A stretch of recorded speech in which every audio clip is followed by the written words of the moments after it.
Hello hi नमस्कार आमर एही स्पेशल हेल्थ टॉपिक रे आपण मानकु स्वागत। फ्रेंड्स आज स्किन हेल्थ टॉपिक रे आमे जानिबा एथलेट्स फूड कौन बा बाली जंदा बा पाणीखिया आमे जानिबा आज पाणीखिया विषय रे। एही वीडियो रे आमे जानिबा एथलेट्स फूड कौन केमिति हुए लक्षण बा सिम्पटम कौन एवं ट्रीटमेंट कौन एवं घरोई चिकित्सा बा होम रेमेडीज कौन अवेलेबल अछि। एथलेट्स फूड्स बा बालीजंदा कौन जहाकू पाणीखिया मध्य कहंती। यह एक फंगल इन्फेक्शन जेउटा इन्फेक्टेड फंगस द्वारा व्यापी थाए। लो इम्यूनिटी पावर थिबा लोके मारा जहार रोग प्रतिशोधक कम थाए ताहाकू एही एथलेट्स फूड हवार चांसेस अधिक थाए। कॉजेस ऑफ एथलेट्स फूड खाली पादरे चलिले जेउठी फंगस थांती सेठी जदि आपण खाली पादरे चलिबे ताहेले आपणकू एथलेट्स फूड हवार चांसेस थाए। फंगस थिबा शू बा फंगस थिबा जोता बा सॉक्स आपण जदि फंगस थिबा जोता बा सॉक्स यूज कले बा पिंधिले आपणकू एथलेट्स फूड हवार चांसेस मध्य थाए। इन्फेक्टेड पानी जो पानी रे जेमिति कि आपणकर पोखरी हो गला स्विमिंग पूल हो गला सेठी जदि फंगस सही पानी रे फंगस थांती ताहेले आपण जदि ता दिरे गाधेले बा गोड़ हाथ धोइले ताहेले आपणकू एथलेट्स फूड बा पाणीखिया हबार चांसेस थाए।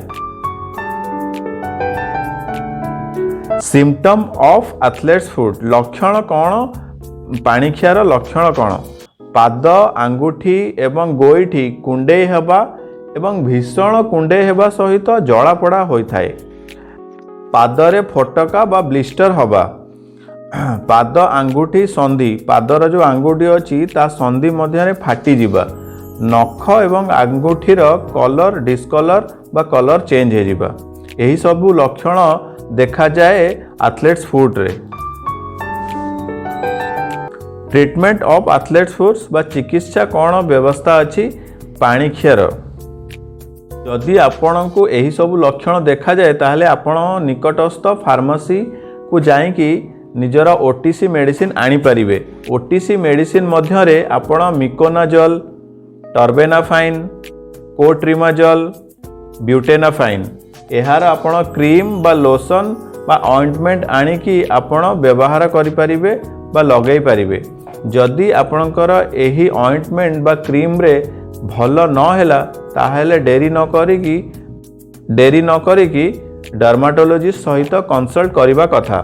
डर्माटोलॉजिस्ट आपणको ओराली एंटीफंगल मेडिसिन जेमिति कि फुकुनाजल इट्रोकुनाजल खाइबाकू देई थांती एवं किछि एंटीबायोटिक मध्य आपणको प्रेस्क्राइब करि थांती एवं अफेक्टेड एरिया रे एंटीफंगल क्रीम टॉपिकल स्टेरॉइड मध्य रेकमेंड करि थांती।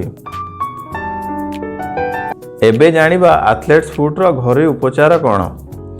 विनेगार 20 ml विनेगार को गोटे जग पानी रे गोटे पात्र रे रखिकी आपनका अफेक्टेड पाद को ता धीरे 20 मिनट बा 15 मिनट बुड़े की रखिला परे सुखिला कपड़ा रे पोछि दियंतु। एही परी आपण दिन को थरे 7 दिन कंटिन्यू करंती जदि करंती आपणकर एथलेट्स फूड भल हो जिवो। आजिर एही वीडियो रे एतिकी एही वीडियोटी आपणको केमिति लागिला कमेंट माध्यम रे जणांतु एवं आमर एही वीडियोटी को लाइक करंतु शेयर करंतु आमर चैनल को सब्सक्राइब करंतु।